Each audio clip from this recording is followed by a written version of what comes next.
going to publish the protocols. It's one of those things that we will make the school committee aware of the protocols later on when we go into executive session. But it's recommended that those protocols remain in the purview of the administration with the agencies that would help us out in case of an emergency, so that it's not widely known in case somebody wants to cause trouble. And in this day and age, I think it's prudent that we keep it the way it is, that we provide some information so the parents know that we are working on the protocols, that we are having the drills, but keep the details to the schools and police and fire agencies. Through the chair. Mr. Levy? Who worked on this? Like, how did this come about? We're going to have to go back a ways. There was a requirement that all schools have these protocols in place years ago. I know Nantucket had them in place, I was going to say about 4 or 5 years ago. So I know that the request came quite a few years ago. They had started to ask these questions. They got bogged down in some things that we couldn't do because we didn't have the resources to change this or change that within the schools. We had the middle school assistant principal, Mrs. Costa, started us off last year. We got bogged down with some of the changes in administration there last year. We resurrected that effort this year, and basically we finished the protocols, I want to say, about November this year. And then we started trying to figure out, can we start some of these drills? Because you could have the plans in place, but until you make sure that they can be carried out, they're really worthless. And the more we practice them, the more we will feel comfortable in case of a real emergency that we can do it. It's like having the fire drills. We have 6, 7 a year. And by now it's so automatic. I mean, you can ask the fire department, go, that's great, 2 minutes and the whole building's emptied out and we can do what we need to do. So it's a work in progress still, in terms of now that we did the first drill for at least the lockdown version of the safety codes. We're debriefing and hopefully bring back some ideas back to the staff, maybe get some feedback from the staff during staff meetings in the next few weeks, so that we can tweak the plan if we need to, or at least inform the staff, well, when we do this, we need to change some of the practices of what we're doing. And so we'll give you more information in the executive. Any other questions on that? No, sir. Thank you. Thank you. Okay. Moving on to what's left of the action agenda. Item C, approval of the field trip for the middle school grades 6 and 7 to IMAX, April 14, 2011, to Providence, Rhode Island. And it's one of those field trips. We've done this one before, but it's out of state, and therefore it requires the approval of the school committee. Can I get a motion to accept that? I will make that motion. Second. Second. Any discussion? All those in favor? Aye. Aye.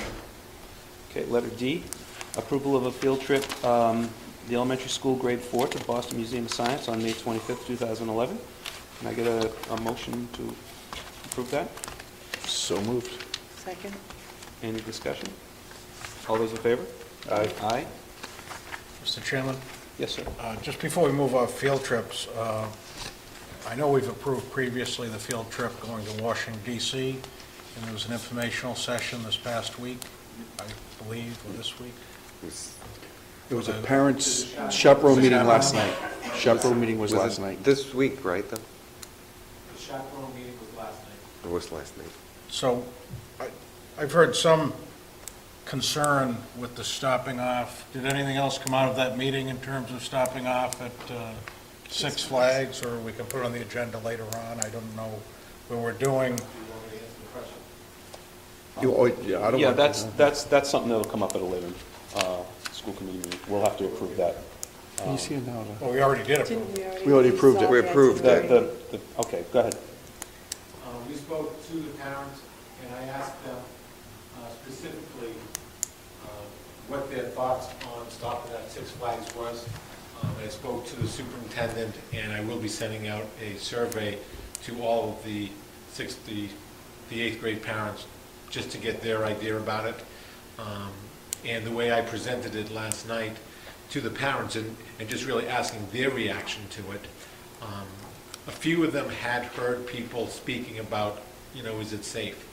Going to Six Flags compared to what the trip was last year, going to Six Flags is a lot safer than going to Camden Yards baseball game.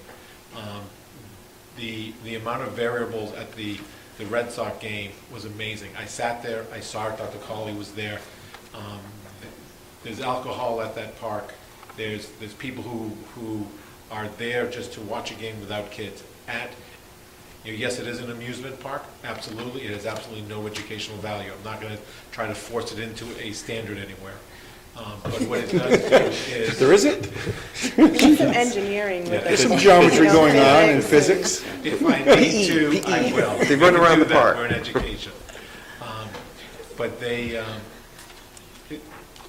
there's a lot of safeguards at that park.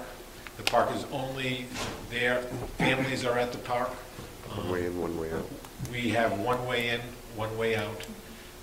There's still 6-to-1 ratio. I'm sure you all have traveled to amusement parks with carloads of kids, and those kids are off everywhere. So the amount of safeguards that is going to be in place for that park, yes, absolutely. I would not take any child to a place that I thought was unsafe. The fact of coming back earlier, well, I can take the Six Flags Park trip and I can put it on Saturday instead of Sunday. And it's going to be exactly the same trip as it was last year, going to a Camden Yards baseball game. So when we looked at everything, that Sunday, we're getting up early. We go to Georgetown University to see the university. That's something that we added this year. And then from there, we leave. We are at Six Flags for about 4 hours, probably. 4 or 5 hours, I think, max. Then we get on the bus, we head home. There's a dinner break, and then we're home by 10:30, barring any bus. Okay, I'm actually gonna change the subject. It because sounds like this- it's up to, Mr. Sullivan, I'm sorry, we're gonna move on from this, thank you. Okay. This isn't on the agenda, and we are gonna move on this is a very long agenda. If anybody has any questions about that field trip, I'm sure that Mr. Simonello can answer those during the day. So let's move on to letter E, approval of the food service staff job description. One of the things that we had looked at in terms of some of the policies that we had when we were looking through the policy handbook and doing some edits to the policies and updating, was that the school committee approved all the job descriptions when jobs are created. And then we said, well, what happens when we update the job descriptions? There used to be no mechanism to bring it back. We have changed that. So this is one of the first ones that I have been requested to bring before you.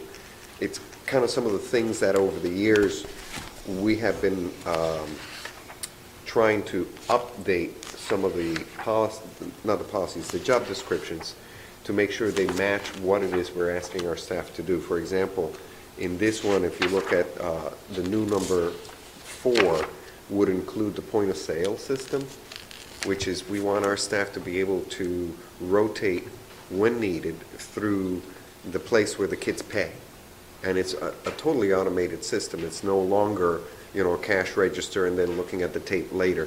This is actually where the person either puts in the individual's information from an account that we create for every student, but also what exactly are they taking?